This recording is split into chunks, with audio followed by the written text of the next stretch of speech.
अरविंद केजरीवाल ने ईमानदारी पर प्रवचन दे देकर सबके कान पकड़ डाले और जब खुद की बारी आई तो अब तक 9 समन पर करीब 18 बहाने बना चुके हैं। 8वें समन के बाद वे कोर्ट जा पहुंचे और जैसे तैसे जमानत हासिल कर ली। ईडी ने नवा समन जारी किया तो अब केजरीवाल हाई कोर्ट जा पहुंचे और कहने लगे कि ईडी को मुझे गिरफ्तार करने से रोका जाए। असल में शराब घोटाला में ईडी के हाथ कई ऐसे सबूत हैं जो सीधे सीधे केजरीवाल की संलिप्तता की तरफ इशारा कर रहे हैं, इसीलिए केजरीवाल को अपनी गिरफ्तारी का डर है।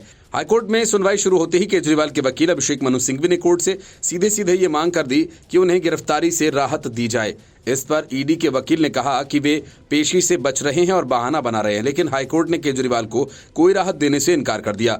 मामले की सुनवाई को 1 महीने के लिए टाल दिया गया। हाईकोर्ट के इस फैसले से ईडी का रास्ता साफ हो गया और अब अगर केजरीवाल 21 मार्च को पेश नहीं हुए तो उन्हें ईडी गिरफ्तार कर सकती है। हाईकोर्ट की सुनवाई के दौरान यह साफ हो गया कि केजरीवाल अब तक ईडी के हर समन को अवैध बताकर पेश होने से इनकार कर रहे थे। असल में इसके पीछे गिरफ्तारी का डर था। 21 मार्च को ईडी के सामने पेश होने के ठीक 1 दिन पहले हाईकोर्ट चले गए ताकि फिर कोई बहाना बनाकर ईडी के सामने पेश होने से बच जाएं। सुनवाई के दौरान ईडी ने कहा कि दिल्ली के सीएम की तरफ से जो याचिका दायर की गई है वो सुनवाई योग्य नहीं, इस पर जवाब दाखिल करेंगे। हाईकोर्ट ने इस पर ईडी से सवाल किया, क्या अभी भी कोई समन है? इसके जवाब में जांच एजेंसी ने बताया कि गुरुवार के लिए एक समन भेजा गया है। इस दौरान केजरीवाल के वकील सिंघवी ने गिरफ्तारी की राहत की मांग करते हुए आम आदमी पार्टी का इस पर कहना है कि ईडी पूछताछ के बहाने बुलाकर केजरीवाल को गिरफ्तार करना चाहती है। आम आदमी पार्टी के राष्ट्रीय संयोजक की याचिका पर जस्टिस सुरेश कुमार कैत और जस्टिस मनोज जैन की बेंच ने के सामने सुनवाई हुई। बेंच ने सवाल पूछा, उन्हें 9 समन जारी किए गए, वे अब तक पेश क्यों नहीं हुए?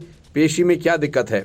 केजरीवाल की तरफ से पेश हुए वरिष्ठ वकील अभिषेक मनु सिंघवी ने गिरफ्तारी की आशंका जाहिर करते हुए कहा कि उनके मुवक्किल एजेंसी के सामने पेशी के लिए तैयार हैं, बशर्ते गिरफ्तारी नहीं किए जाने का भरोसा दिया जाए। कोर्ट ने इस मामले में अब ईडी से जवाब मांगते हुए मामले की सुनवाई 22 अप्रैल तक टाल दी है। दिल्ली शराब नीति मामले में दिल्ली के मुख्यमंत्री और आम आदमी पार्टी ने राष्ट्रीय संयोजक अरविंद केजरीवाल को लोअर कोर्ट से कोई राहत नहीं मिली है।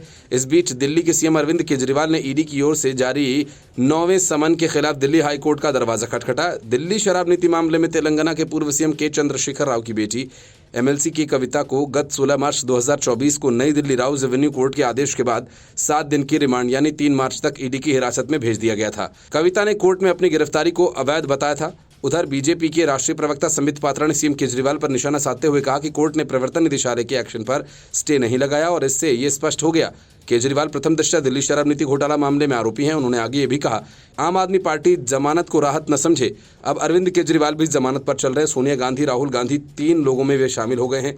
बीजेपी नेता पात्रा ने कहा, पिछले 6 महीने के भीतर आम आदमी पार्टी राष्ट्रीय संयोजक अरविंद केजरीवाल को जांच एजेंसी ईडी 9 बार समन भेज चुकी है, लेकिन उन्होंने एक भी समन का जवाब नहीं दिया और न सम्मान किया। Bureau report, news of India.